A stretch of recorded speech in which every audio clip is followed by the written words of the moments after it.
all the way up here?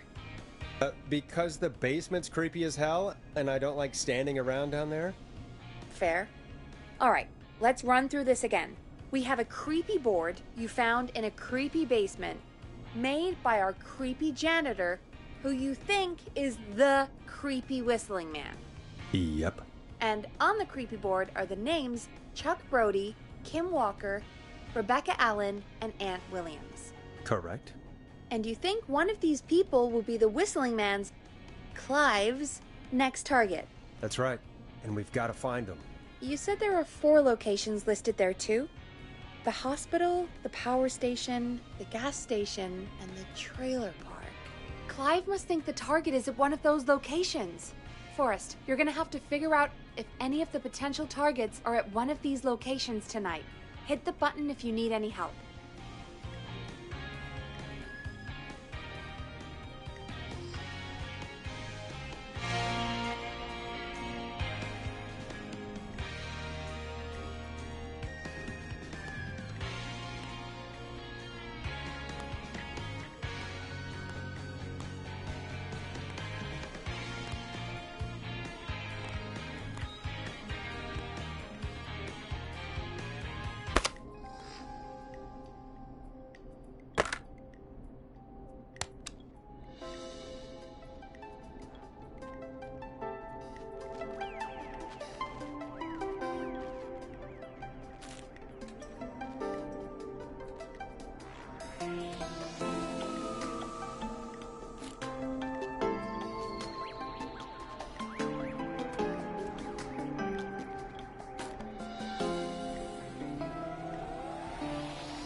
How's it going?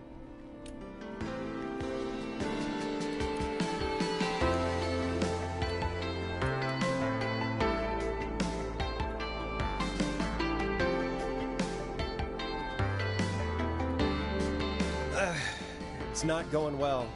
I could use some help. Okay, let's review the basics. We need to work out who the next target is. There's 4 locations, right? And 4 people. We need to figure out if anyone is at any of the 4 locations tonight. And if they are, we can call them and warn them. There must be some connections between the notes. That makes sense. Great. Need any more help? I'm good now. Thanks, Peggy. No problem.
How's it going? I'm ready, Peggy. Are you sure? We've only got one shot at this. I'm sure. Let's do this. Okay, name first. Who do you think the target is? Chuck Brody. And where will I find them? The gas station. Okay, I'm dialing. One moment.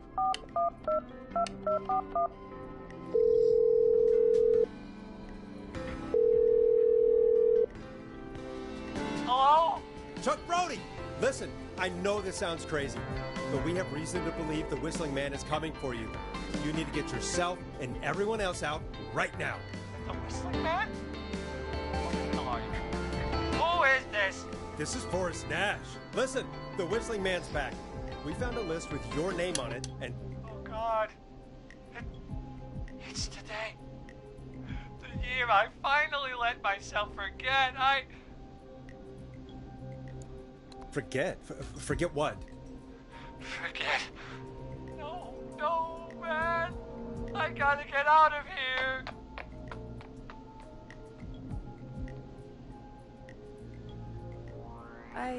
I think he ran off. Well, fingers crossed that Chuck... Jesus!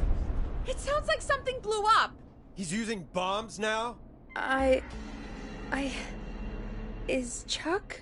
I don't know. Hang on, we're getting a call. Hello? Chuck? Chuck! Forrest, the whole goddamn gas station's gone up. Is anyone hurt? I don't think so. I got everyone to follow me out. The town's only ambulance was blown to hell, though. Yeah, damn it, that fireball threw me. I've got to get to the hospital. I'm not feeling great. Forrest, man, I can't thank you enough, but... damn, I gotta go. Wait, Damn it. We lost him. What was that about today?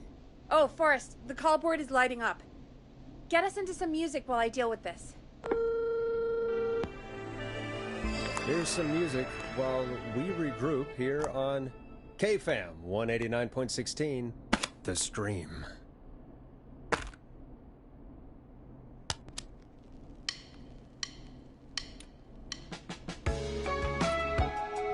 Hope you enjoyed this one as much as I do.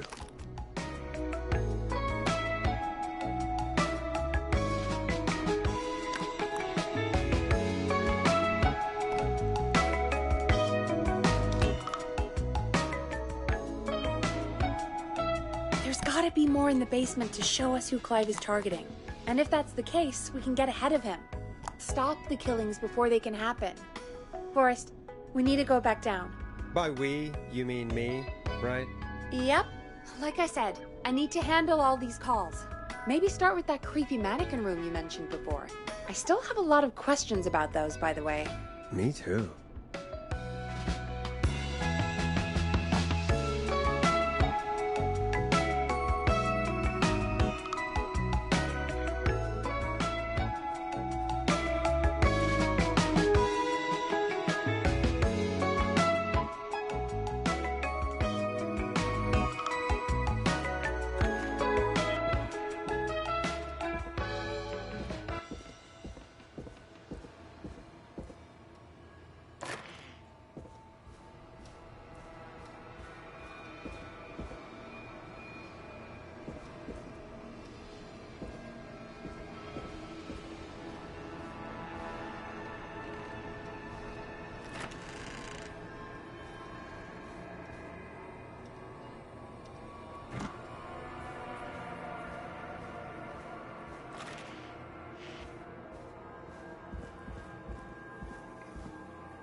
A key? Was this always here? I must have missed it when I brought everything upstairs.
Peggy, give me some warning before yelling down the intercom? Sorry. Buzz the intercom when you find something and want to discuss it.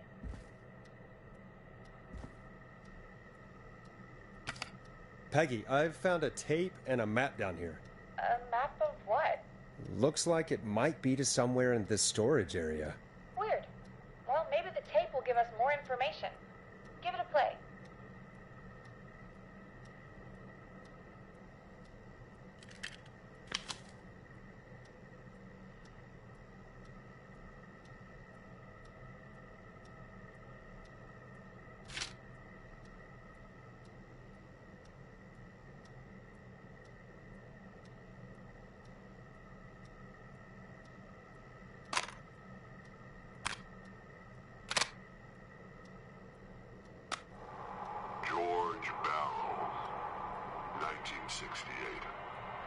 That's when this all began for me.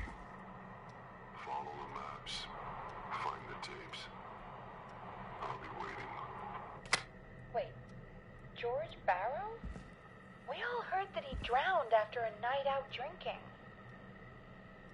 Was it actually Clive? Has Clive really been the whistling man for that long? He says I need to follow the maps and find the tapes. I guess that's what this map is about. I think we need to see what else is hidden down here. Be careful, Forrest. Keep looking.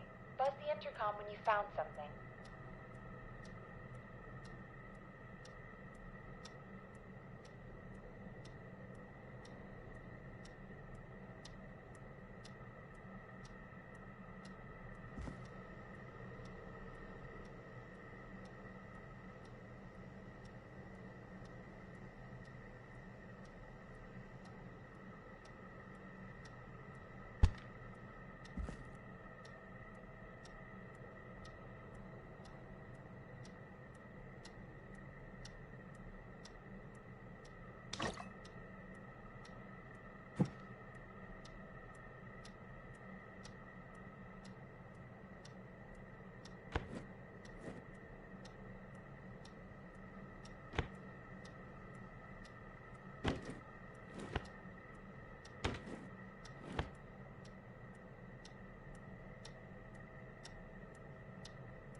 Time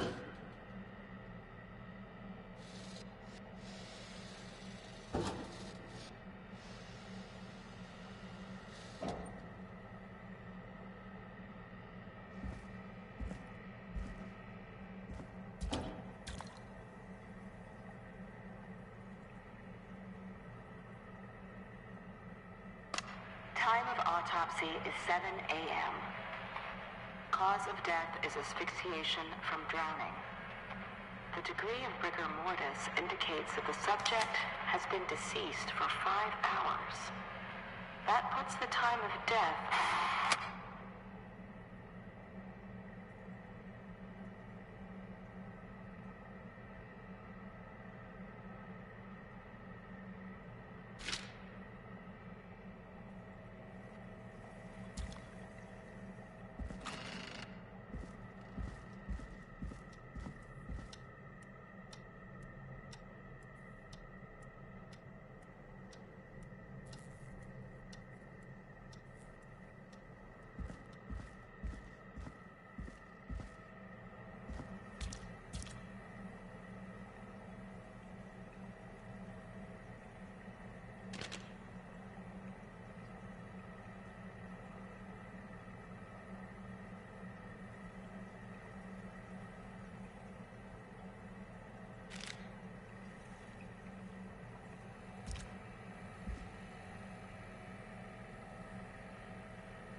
This looks useful.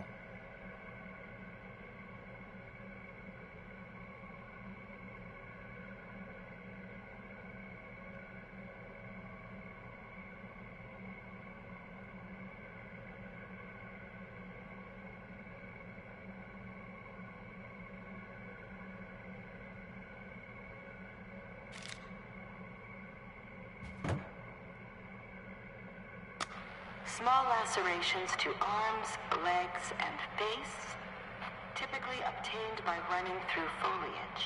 Severe blistering to the feet, as though the deceased had been running without stopping.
Additionally, there appears to be a post-mortem injury to the arm.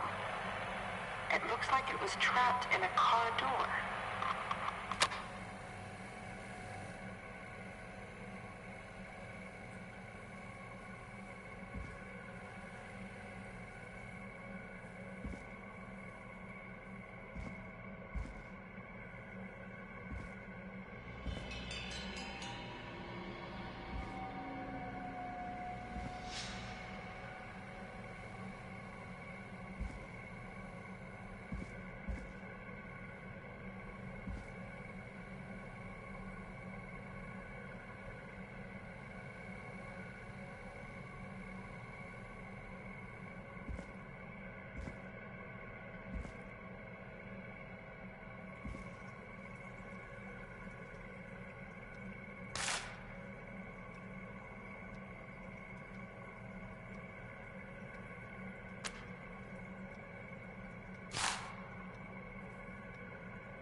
If you're listening to this, then I'm probably dead. What the... I'm a man who likes to stay informed. I've got subscriptions to newspapers all over the country. A few weeks ago, I noticed headlines cropping up in those papers, one after the other. Each headline about a murder. Each murder, the death of someone I knew almost 20 years ago. And each one drawing closer to Gallows Creek. Drawing closer to the anniversary.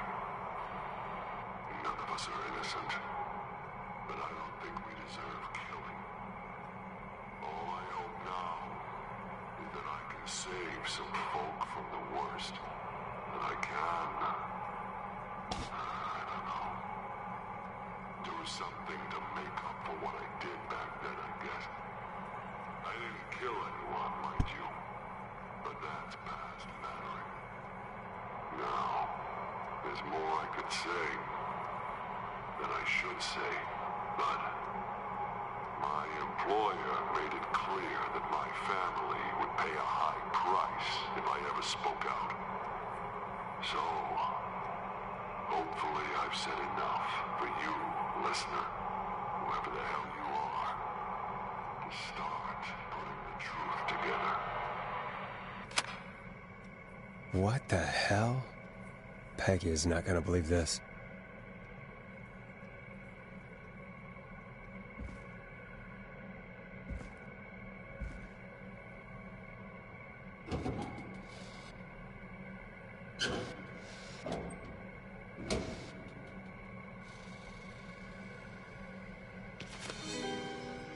Now this has to be important.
the coroner's opinion that the subject likely feared for his life and was chased, resulting in a fall from a height into a body of water where he hit his head, was knocked out, and drowned. Following that, he was moved.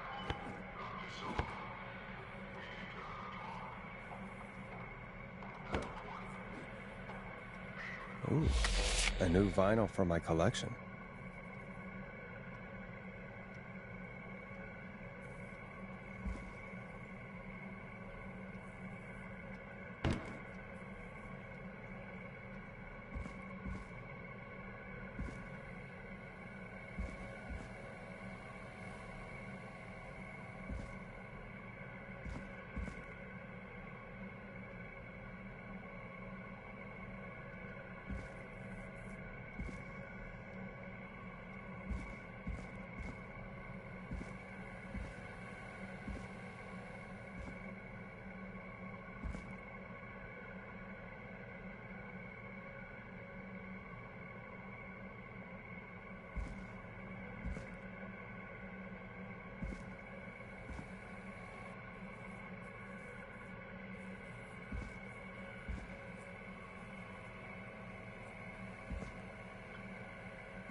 George Barrow, 1968.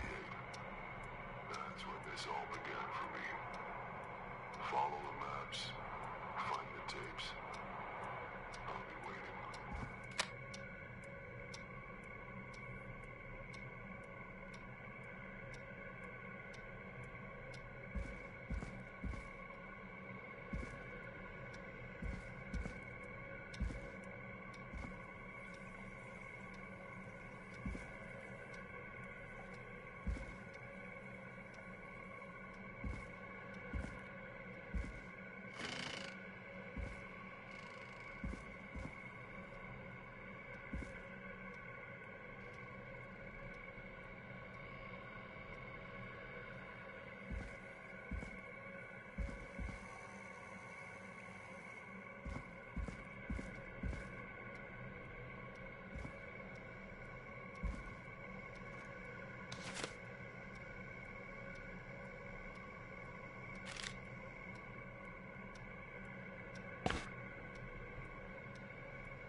found, Forrest?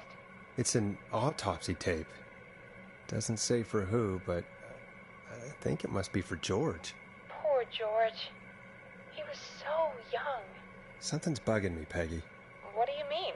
I swear I recognize the voice of the woman talking on the tape. I just can't place it. Seriously? Do you think you've met her before? I don't know. I mean, I just got here recently. I don't know. Found another tape. It talks more about how George died. What did it say? It sounds like he was running for his life. Sprinting through trees and bushes, getting cut up all over. What would drive someone to do that? I'm not sure yet. I found a tape that introduces a new detail to the story. Post-mortem injury. Apparently, his arm got caught in a car door. A car door? Yeah, after he died. How do you suppose they can tell? How can they tell? I'm a radio producer, not a coroner. The written report I found doesn't mention it at all. How did his arm get trapped in a car door after he died? Unless he got it when the police collected his body, I guess someone else must have moved him after he was dead to where he was eventually found. But the report, what is going on here? I found a police report. Mentions a friend from earlier, Sandra Sharp. Sandra. The jazz runner? That's right. She found George's body washed up at the reservoir. The reservoir? Yeah? What's strange about that? George got cuts from running through foliage, right? But there's no forest around there. Also, how did it wash up at the reservoir? What do you mean? Reservoirs don't have tides. But that's what the police report said. It's not possible, though. I did a school project on reservoirs and got an A.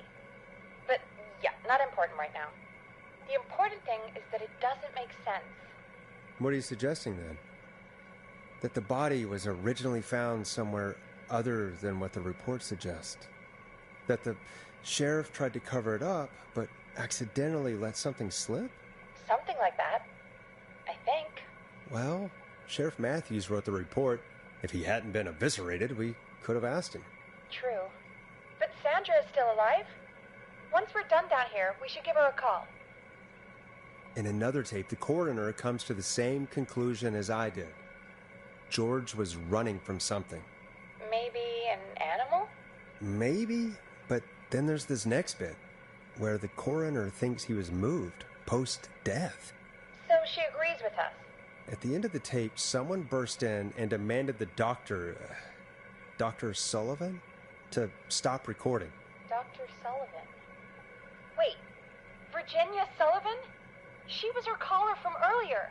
Well, then our caller was involved in a conspiracy around this boy's death. We need to call her back once we finish down here. It looks like she might know something about what's going on. I found a written autopsy report. What does it say? According to that, it's just like you said at the start. George drowned after getting drunk. Said he liked to fight, too. The drinking and drowning matches with what I heard, but... There's also a note scrawled onto the report. I'm sorry I made you do this, Virginia. If it was on the autopsy report, then Virginia must be our coroner. Wait, the caller from earlier, when we had to call the takeout restaurants, wasn't her name Virginia? I think I found Clive's last recording. I think Clive might be gone. Gone? I found a confession. Not for any killings, but for playing a part in covering up George's death. He left this behind in case he died. He hoped someone would find it. Do you think the whistling man already got him? Possibly. We've had a lot of callers tonight, but maybe not every victim made it to the phone, you know? We don't know how many there really are. Christ, Forrest, that's dark. I know, but Clive said he had read about other murders in other towns, and that the murders were all folks who knew about the incident. And the killings were getting closer to Gallows Creek. He said he wanted to do something good for once. The board in his office. He wasn't tracking people down to kill them. He was tracking them down to save them. Ugh, why didn't he just come out with all of this? He said his employer threatened his family if he spoke out about any of it. His employer? The one who orchestrated the cover-up? Oh, Clive. I'm sorry for thinking you'd killed all those people. Do you think you found everything, Forrest? I think there's got to be more down here. I need to find all the tapes. You think so? How much did Clive hide down there? Well, if there are more tapes, then there must be more maps to follow, right? That seems to be the case. All right, then. Buzz the intercom when you find something and want to discuss it.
It is the coroner's opinion that the subject likely feared for his life and was chased, resulting in a fall from a height into a body of water, where he hit his head, was knocked out, and If you're listening to this, then I'm probably dead.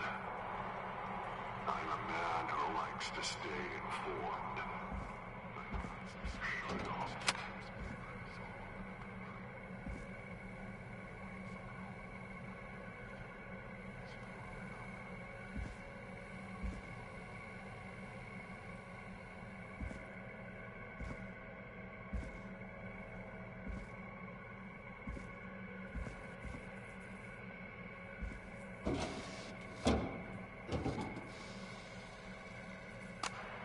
Additionally, there appears to be a post-mortem injury to the arm.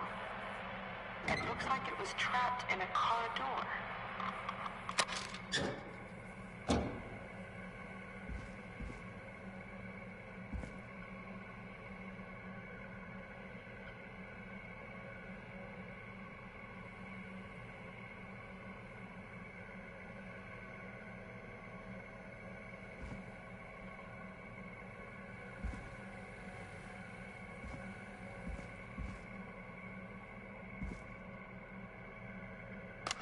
Preliminary toxicology results shows no signs of inebriation.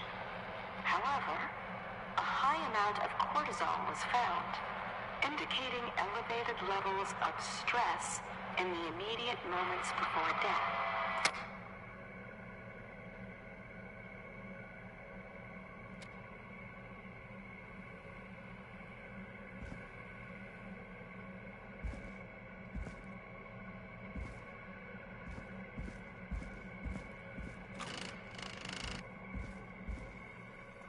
What have you found, Forrest? There's also a tape about a toxicology report. There were no signs of drinking or that he was on anything. What? But everyone said he went swimming drunk and drowned. It was in the newspaper and everything. Right? But we already know the official written report was a lie. We do. Why would the official report lie about how he died? The report lied because someone wanted a closed case. Because they didn't want anyone to look into his death. Do you think you found everything? I think so. Forrest, what's going on here? Someone wanted that boy's death to seem like an accident. And they hired Clive to make it look that way. Come back upstairs when you're ready. We need to figure out our next step.